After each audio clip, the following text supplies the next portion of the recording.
हमारी संस्कृति हमारे संस्कार सदा रहें हमारे साथ। अभी सब्सक्राइब करें। नमस्कार।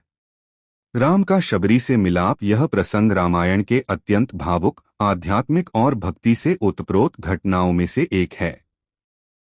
यह कथा भगवान राम की करुणा, भक्ति के मूल्य और शबरी जैसे सामान्य भक्त की महानता को दर्शाती है।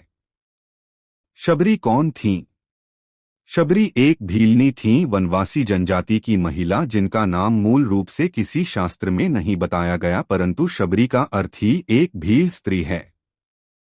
उन्होंने अपने गुरु मतंग ऋषि के आदेश पर राम की प्रतीक्षा में वर्षों वन में तपस्या और सेवा की। वन के एक कोने में, जहां सूरज की किरणें भी पेड़ों की डालियों से छनकर आती थीं, वहीं एक छोटी सी कुटिया में एक वृद्धा शबरी वर्षों से बैठी थी।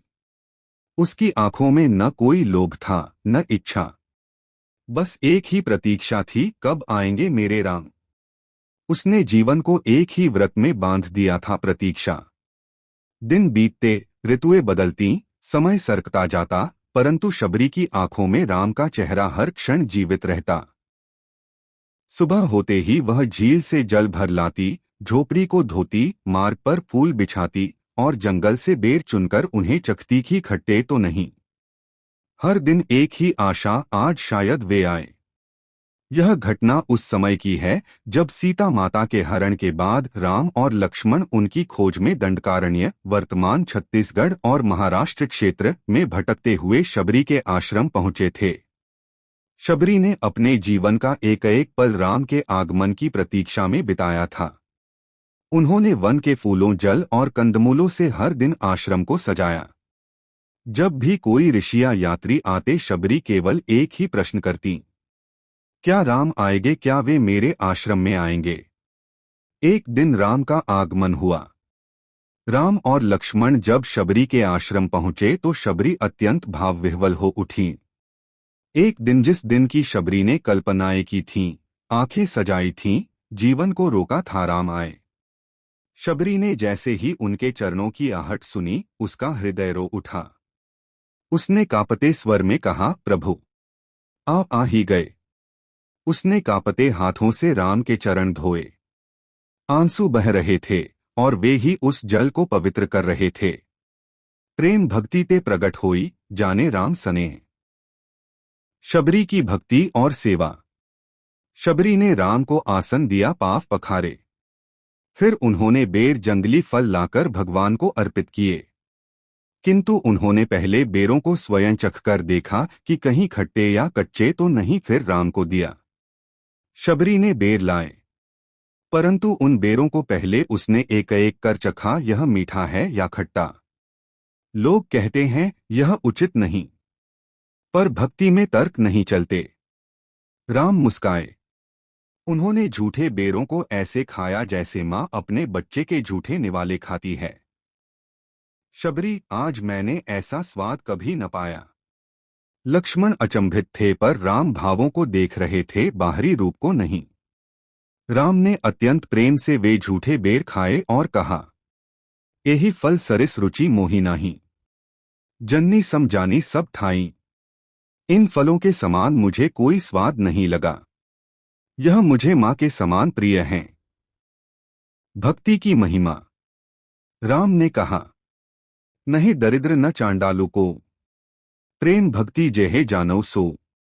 मेरे लिए न कोई नीच है न दरिद्र, मैं केवल प्रेम भक्ति देखता हूँ। राम ने शबरी की सरलता, निष्कपट भक्ति और प्रेम को सबसे बड़ा माना।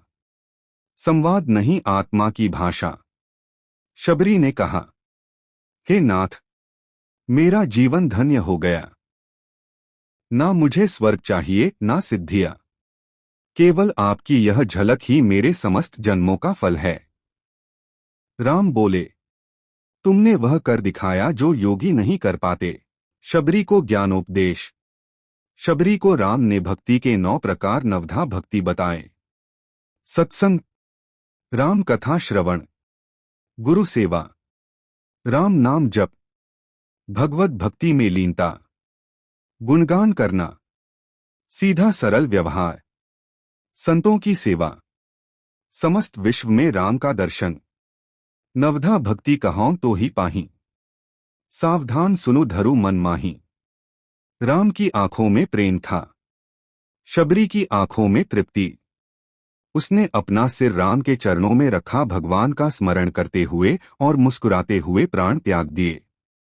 जैसे एक दीपक उस समय बुझता है जब सूरज उग आया हो। जब राम के दर्शन हो गए तब शबरी को अपने जीवन का उद्देश्य पूर्ण हुआ, वह मोक्ष को प्राप्त हो गई। यह कथा हमें क्या सिखाती है? प्रभु को पाने के लिए योग नहीं, प्रेम चाहिए। मार्ग कितना भी लंबा हो, अगर प्रतीक्षा सच्ची हो तो राम स्वयं आते हैं। जाति रूप उम्र कुछ भी मायने नहीं रखता, सच्ची भक्ति ही सबसे ऊपर है। जात पात वर्ण कुल कुछ भी मायने नहीं रखता, सच्ची भक्ति ही भगवान को प्रिय है। शबरी की प्रतीक्षा, उसकी श्रद्धा, उसकी सेवा और उसकी निष्ठा राम को इतने प्रिय हुए कि उन्होंने स्वयं चलकर उसके घर पधारना उचित समझा। यह प्रसंग बताता है कि ईश्वर को पाने के लिए गहराई से प्रेम, समर्पण और प्रतीक्षा ही काफी है। तुलसीदास जी कहते हैं कि रामचरितमानस अरण्यकांड, प्रेम भक्ति ते प्रगट होई, जाने राम सनेह। जातिपांति धनु धर्म बढ़, न देख राम सनेह। देखी राम तेहिन नयन जुड़ाना, जिमि चात कही जलद जसु जाना। आपको ये वीडियो पसंद आई हो तो कृपया एक लाइक जरूर करें और कमेंट में जय श्री राम लिखें। धन्यवाद।